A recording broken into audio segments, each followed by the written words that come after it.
Good morning, সুপ্রভাত সবাইকে। সম্পর্কে বলছি, আজকে হচ্ছে 29শে মে। আজকে 29শে মে। আর খুব বাজে একটা প্যাচে অবস্থা। তো নীল এক্ষুনি বেরোবে, ও এসে লাঞ্চ করবে বলছে, ওর কাজ আছে। আর ডিঙ্কু অনেক আগেই সকালে আর কি কলেজে বেরিয়ে গেছে। এই নিয়ে বিস্তারিত আপনাদের আমি পরে বলবো, একটু তাড়ায় আছি। এখন দেখুন একটু পাতলা করে ছাতুর শরবত খাচ্ছি, লেবুর রস দিয়ে, চিনি ছাড়া, শুধু নুন দিয়ে। সবে স্নান করে আসলাম, দিয়ে খেলাম। আর নীলাদ্রি অনেক সকালে বেরিয়েছে, আর তারও আগে বেরিয়েছে। ডিঙ্কু কলেজে চলে গেছে, আর নীলাদ্রি ওর কাজে গেছে। আজ থেকে ওর কাজ স্টার্ট। ওই দুদিন একদিন অন্তর অন্তর একবার করে ওকে কাজে বেরোতে হবে আর কি, ওর যা কাজ। তো ওই জন্য আর কি আমি আজকে সকাল থেকে একলা সেরম একটা খুব রান্নাবান্না করিনি। ওরা যা খাবার দাবার সব সকালেই খেয়ে বেরিয়ে গেছে। আর আমি এখন ওই কী বলে ভাতটা খেয়ে এবার ভাবছি যে আর কি ডিঙ্কুর জন্য কিছু করে রাখবো কি না। ওর ফেরার কথা এখন সেই 4:30-5টা, কিন্তু অনেক সময় হয় না, কিছু ক্লাস হয় না, তখন একটু আগে চলে আসে। তো কল করছি, পাচ্ছি না। ওই জন্য আর আজকে খুব একটা রেস্ট নিলাম না, কারণ যদি আসে একটু চট করে কিছু একটা করে দেবো। সব গুছোনো আছে, ওর এসে স্নান করতে করতে হয়ে যাবে। ভাত তো করাই আছে। আর আমি ওই শুটকি মাছটা ছিল, ওইটার আগে দফা রফা করলাম। আর মা ভীষণ ঘ্যান ঘ্যান ঘ্যান ঘ্যান করছে, কেন খেলি। তো মাকে বোঝালাম যে যে পরিমাণে ঝালটা আমি শুটকি মাছে দিয়েছি, ওটা তোমার একদমই খাওয়া উচিত নয়।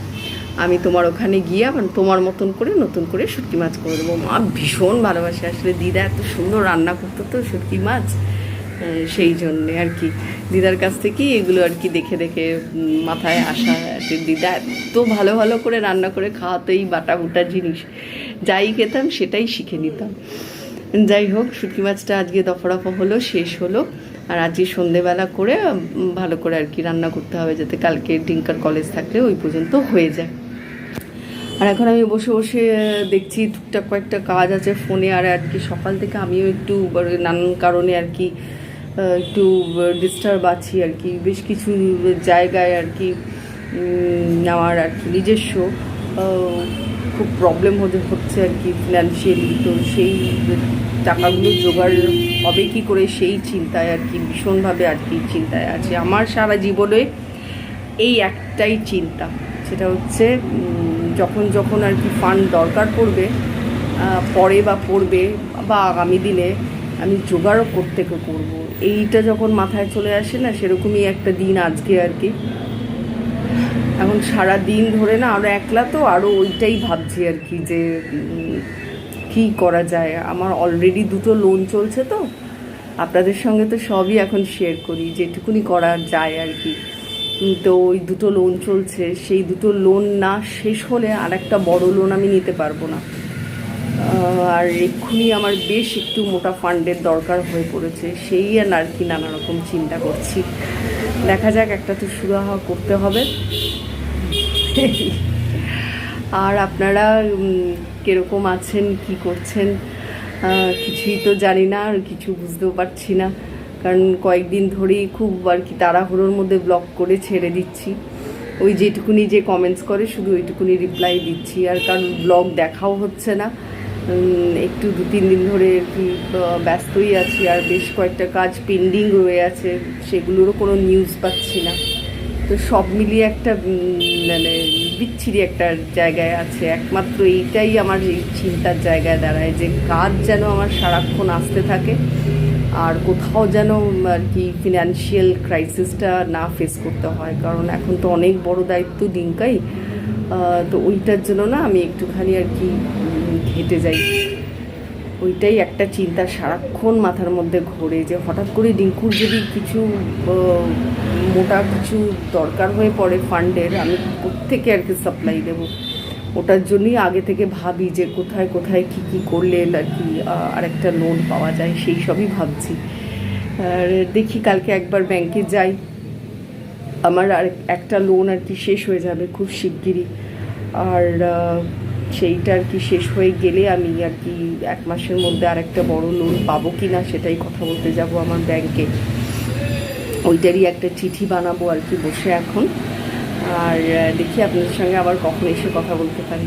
চলো। আজকে বাড়ির দুটো পুরুষ তো দুদিকেই কাজ করছে, কিন্তু দুজনকেই আজকে আমি দেখাতে পারবো না, কারণ দুজনেই অন্য অবস্থায় রয়েছে। আর আমি উল্টো জামা পরে ঘোরাফেরা করছি, কিছু করবার নেই। অসম্ভব হিউমিড আজকে, চাপা চাপা চ্যাটচ্যাটে ঘিয়ে ভাজা টাইপের একটা গরম। ডিঙ্কু এ ঘরে পড়ছে, আর আমি সব গুছিয়ে দিয়েছি। আজকে ডিম কারি, মানে ডিমের কারি হবে। এই যে আলো অন্ধকার করে ডিঙ্কা এখানে কাজ করছে। ও ফিরেছে ওই বিকেলবেলা নাগাদ, এসে একটুখানি ভাত খেয়েছে, আর সেরকম কিছু খায়নি, একটু জুস খেয়েছে। খেয়ে এখন লেখাপড়া করছে, আবার কালকে কলেজ আছে। আর আরেকজন এখানে ওই ডিমের ডান্নার প্রস্তুতি করছে। মোটামুটি সবই রেডি, আর আমি ভাতটা করে নিয়েছি, হয়ে গেছে। এবার এটা হবে। আর আমি তো যেরকম আপনাদের বললাম একটুখানি চিন্তায় আছি। যাই হোক, হোপফুলি কেটে যাবে চিন্তাটা, ম্যানেজ করাতেই টাফ বলছে।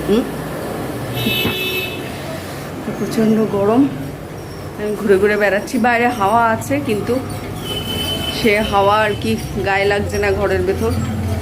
এত গুমোট, এত গুমোট। আপনাদের অঞ্চলে কি হচ্ছে জানি না। এই দেখুন বাইরেটা দেখাই, বেশ ভালোই হাওয়া দিচ্ছে, কিন্তু এত গুমোট ঘরের ভেতর। এই হাওয়া আর ঘর পর্যন্ত পৌঁছাচ্ছে না। বাইরেটা মনে হচ্ছে বাইরেটাই থাকি, গিয়ে একটু ঘুরে আসি। ওখানে আবার কি হলো, জব। আর বুদ্ধি তো সেই গেছে তো গেছেই, আর বুদ্ধিকে পাওয়া গেল না, কোনো হদিশ নেই। দিনাদ্রি একটু মনমরা হয়েই আছে। আর কালকেও দেখছি কি করা যায়। আর একটা টেনশন, কারণ মায়ের সঙ্গে দেখা করতে যেতে পারছি না। আজকে একটা ট্রাই নেব করেও হলো না। কালকে ডিঙ্কু বেরোলে দেখছি একটা ট্রাই নেব, দেখা যাক কী করি। একটু আলু কাবলি মতন করে নেওয়া হলো, মানে কাবলি চানা ফানা কিছু দেওয়া হয়নি। পেঁয়াজ, গোলমরিচ, নুন, একটু লেবুর রস আর আলু। একটু খাওয়া হোক, খিদে পাচ্ছে। আর ততক্ষণ রান্নাটা হোক। রান্না মশলা বাটা হয়েছে, আলু সেদ্ধ, আর ডিম ভাজা, আর ভাত হয়ে গেছে ডিঙ্কার। আর আমরা একটু রুটি খেয়ে নেব।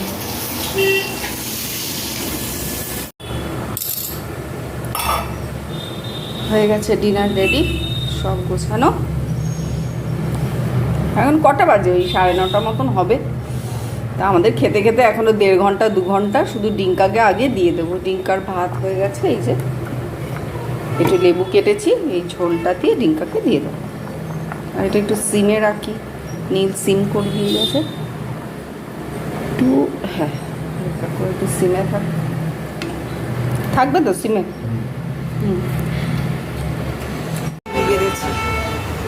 পারছি না, আমার মনে হচ্ছে চুলটা কেটে ফেলি, জানেন তো। কিন্তু অনেক অনেক অনেক বছর বাদে চুলটা আসলে বাড়াচ্ছি তো, সরি এত কাছে ধরলাম, সেই জন্য কাটবারও ইচ্ছে করছে। যাই হোক, ডিনারটা হয়ে গেছে, খুব টেস্টি হয়েছে। আমি দেখলাম, মাঝে মাঝে ইচ্ছা করে না অন্য কারোর হাতে খেতে, বেশ একটা মুখের চেঞ্জ হয়। তো এগ কারিটা খুব ভালো করে। কেন কি, আমি তো ডিম ভালোবাসি না, আপনারা জানেন তো। যেটা আপনি ভালোবাসবেন না না, সেটা খুব একটা ভালো বোধহয় হয় না। আমার হাতে ওরকম হয় না। তো ও যেহেতু খুব ভালোবাসে, ওই জন্য বললো আমি করছি, তুমি গুছিয়ে দাও। আমি গুছিয়ে দিয়েছি, আর ভাতটা করে দিয়েছি, হয়ে গেছে। সবাইকে টাটা, গুড নাইট, শুভরাত্রি। এই গুমোট গরমে জল খেয়েও লাভ নেই। চেষ্টা করবেন একটু ছায়ার মধ্যে থাকতে, আর নিজেকে একটুখানি এবারে স্নান করে ফ্রেশ রাখতে। এই যা, আর কিছু নয়। তবে বেশি দিনের নয়, কেটে যাবে খুব শিগগিরই। সামনে আবার বলছে বৃষ্টি আসবে, তার জন্যই বোধহয় এতটা বাজে অবস্থা। আর পাহাড়ে তো বৃষ্টি হচ্ছে, আপনারা শুনেছেন খবরে। তো ওখানে গ্লেশিয়াসগুলো সব ব্রেকডাউন করবে, আর গ্লেশিয়াস ব্রেকডাউন করে নদী ফদি সব উপচে পড়বে। তাতে কী হবে জানি না, সবই সময়ের হাতে। আর আমাদের এখানে বৃষ্টি হবে। এই তো, এই গরমের শেষ দিক, আর বেশি কষ্ট করতে হবে না। তবে এই আগামী 2-3 দিন বলেছে প্রচণ্ড গরম বাড়বে, সেইটাই আর কি। চলো, টাটা, গুড নাইট, শুভরাত্রি। আর আবার দেখা হবে আরেকটি নতুন ব্লগের সঙ্গে আরও একটা দিন।